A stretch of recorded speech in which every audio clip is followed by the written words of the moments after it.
Over the past few weeks, I've been working on a short film at the university I attend. Hello? It's about a girl who explores the internet in its physical form to delete a revealing blog that was released.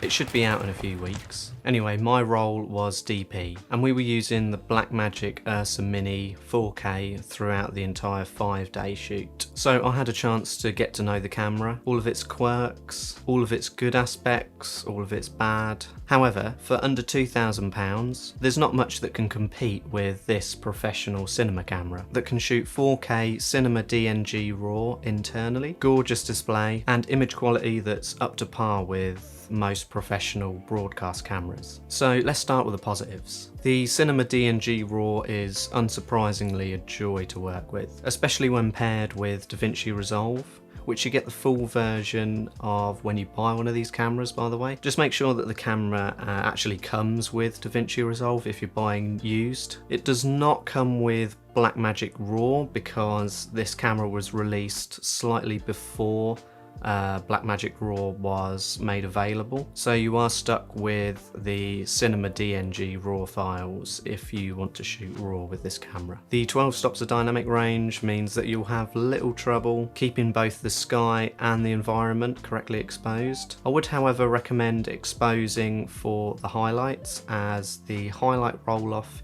isn't really the best, to say the least. When it comes to compression rates, shooting in RAW offers 3 flavours: 4:1, 3:1 or lossless, which is uncompressed. You also have a choice between ProRes, LT, 422, HQ, 444 and XQ. All of these different flavours of ProRes even beat some professional broadcast cameras. As for the display, it's really nice having that flip out screen for convenience's sake. However, I do wish that it flipped all the way around, as there were a couple of scenarios where being able to do that would have really come in handy. I found myself having to use this monitor for most of the shoots, as the second monitor that was on the camera was being used mainly for the director, and to be quite frank, most of the time that second monitor would die within 45 minutes of the shoot, but that's a rant for another video. It has a Super 35 sensor, giving you around a 1.7 times crop factor when compared to full frame. It also has a global shutter as opposed to a rolling shutter, so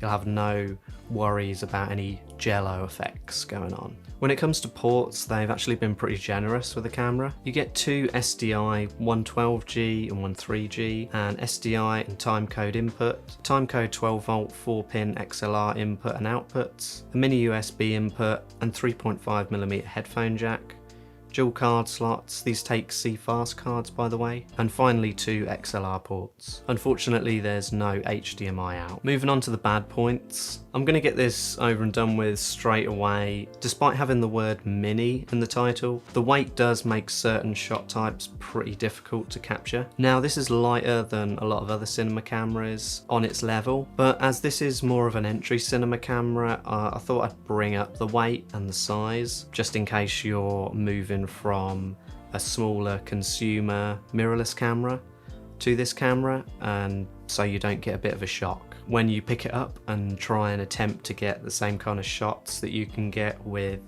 your DSLR or mirrorless. We had a bit of a shock ourselves when we put the Ursa Mini 4K on a 14-foot jib. The jib could support the weight no problem, but we didn't quite have enough weight on the back, so it meant that someone had to always be holding it down on the back of the jib. Combine that with having your face burnt off by the sun and barely being able to see any of the monitors, and you've got yourself a pretty fun shoot.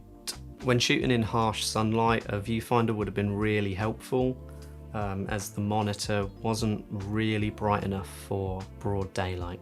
The Ursa Mini also lacks a USB-C. Autofocus. Yes, this camera actually does have autofocus, but don't expect to be able to use it. It's really slow and unreliable, but I won't hold it against it because having autofocus full stop isn't something you really expect a cinema camera to have. Built-in preamps. Having those dual XLR inputs is really helpful, but the preamps are not up to standard when compared to cameras of today. Built-in NDs. Well, there just aren't any. You would sort of expect a larger camera like this to have built-in ND filters, but unfortunately not. The fan noise. For me, this only appeared to be an issue when shooting in Cinema DNG RAW. This may well be picked up when recording audio in close proximity to the camera. But having said that, it wasn't really a problem for us. The highlight roll-off. It doesn't handle highlights the best, to say the least, as I said earlier. I found that exposing for the highlights, so basically underexposing a little bit to retain some of those highlights, yielded the best image in the grade. This is just because the detail in the shadows were retained pretty respectfully. Finally, a problem that might actually affect how people see your work when using this camera is with the noise. And that is fixed pattern noise more specifically. It's a type of noise that really gives away the digital look of this camera with its uniform grid-like array. Shooting at ISO 200 reduces this considerably, and it's where you're going to want to stay for more contrasty scenarios. So this camera is really impressive for its price, especially now, and seen as there's quite a few good deals out there that you can pick up. It's a whole lot of camera, so I'm bound to have left something out. If you know what it is, then let me know in the comments below. Leave a like, subscribe, and hit the bell icon to stay updated with all of my future uploads. Thanks for watching, and I'll see you in the next one.